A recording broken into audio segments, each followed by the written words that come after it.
Hello, I'm Don Silverman. I'm your instructor for the Geometric Optics course, and this is the first lecture lab that we're going to record for your educational use. The first topic of this course that we're going to talk about right now are the pinhole cameras. While the text you see here, this is Optics by Michael Freeman and Christopher Hull. They're both at the Department of Optometry in the City University in London. It's a great book, and I hope you'll enjoy it. We will follow it very closely.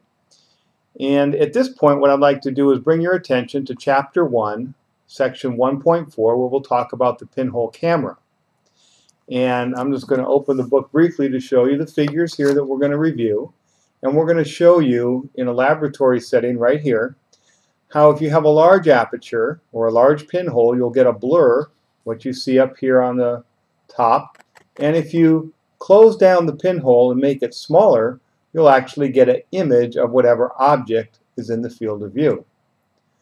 So I hope you'll have already read the text and maybe looked at some of the problems. And we have a Java applet from the website that you can also review, and information about the Legacy project, which is the largest pinhole camera that was ever made on the planet. It was made right here in Irvine, California several years ago. So without a little bit more ado, let's bring in a little bit of our experiment. We'll just make a little adjustment here, and there you can see we have this rail. And on the rail, we have this is just a screen, and we're going to use this screen to see the image of the object, which will be over here. And we have this variable aperture here, so we just can move this and make it bigger or smaller. And it's on this magnetic rail here. We'll put that here. And then over here we have a light source, and the light source you can see is just kind of there's a bright light, there's a filament light bulb inside there, and we'll just put this little barrier on here. There's a little bit of a slit and an image on there.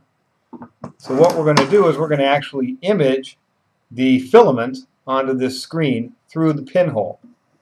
So I'm going to turn out the lights, and our camera here will be able to pick this up. So you can see on the screen here there's some light, and of course you can see here that the pinhole is rather large, or the aperture is large. So I'll put that back there, and we can move this up and down, and you can see it's a little blurry. Now what I'm going to do is I'm going to take the aperture and close it up and make it very small.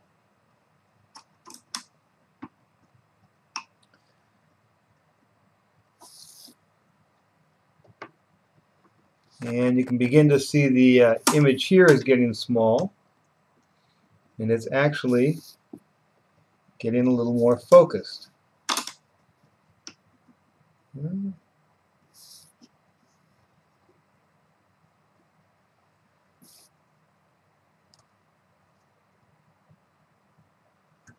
Let's see.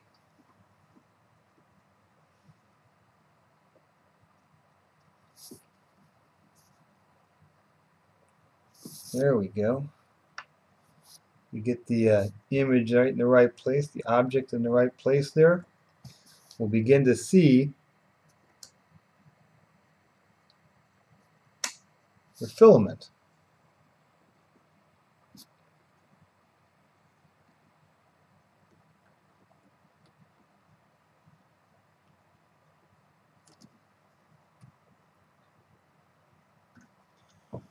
I'm not quite sure how well you can see that,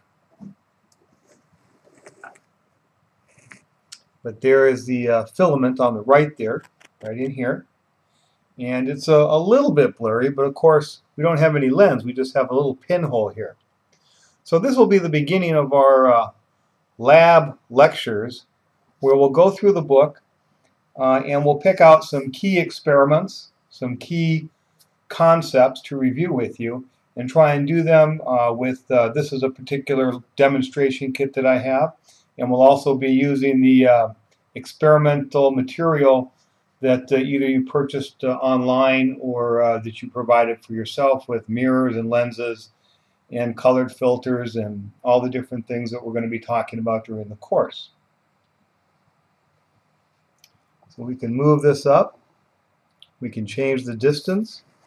And there you can see that that's kind of an image of the filament there. Keep moving it back and forth. And again, if I increase the aperture, you can see that it gets blurry. And there you can see actually I've increased the aperture here. You can actually see it there. And of course the image is very blurry. So that'll be it for the pinhole for right now.